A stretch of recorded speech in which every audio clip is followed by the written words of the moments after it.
this, that we have the Cavalry's arrived, 87 new freshmen. They are the constitutional conservatives that have been produced by the heart and soul of constitutional America.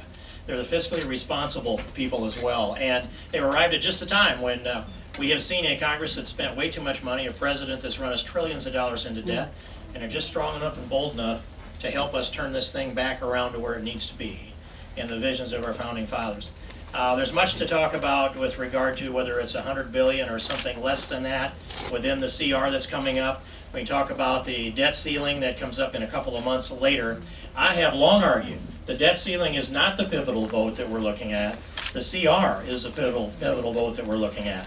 The continuing resolution that if I were going to make the call, I would just extend the funding for 30 days. I'd leverage the president and Harry Reid as hard as I could and try to make as much progress as I could. And then the next 30 days, we take it up again. I would do that all the way through. Good job. Nice idea.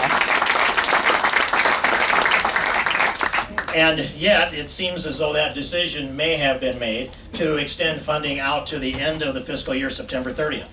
It was announced that it'll be the largest appropriations bill times 5 that's ever been voted on by Congress before, even though it'll be rolled back to 2008 levels and perhaps have the $100 billion in cuts in it. It'll still be 5 times larger than ever voted on before because it's all of the bills rolled up into one and it's about 7 months of funding.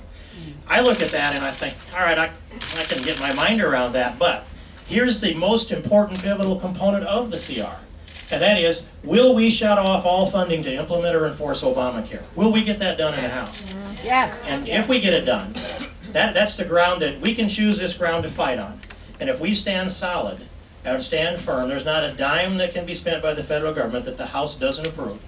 And so I think we're at the point where we will see an amendment and it'll be successful to shut off any funding that's in this fiscal year to be used to implement or enforce Obamacare. I'm pretty confident with that.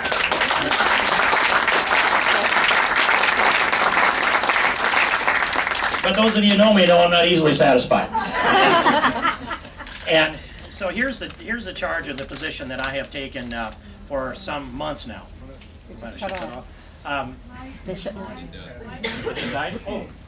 Ready? Boy, solution sitting there waiting for the problem.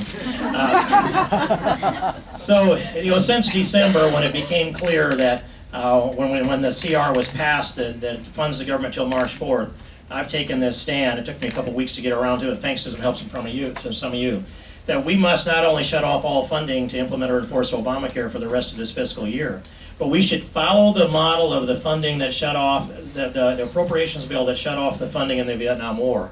It went back to any money that was in the pipeline. That precedent is there, and it exists in other scenarios too. So what we can do is, we can say, notwithstanding any other section of law, all funds that have been heretofore appropriated, and Obamacare automatically appropriates funds as well as authorizes, we can shut those off too. And if we don't, Obamacare will become a growing malignant tumor, and it'll continue to be developed. So that's where our argument is now. It is to convince a majority in the House of Representatives that just shutting off funding for the balance of the year isn't good enough, but shutting off all funding that's been automatically put in the pipeline by the passage of Obamacare must be done. This is the ground to fight on, and here's where we can win. If we don't fight on this ground, I don't know how we win. So that's my message for tonight. Thank you.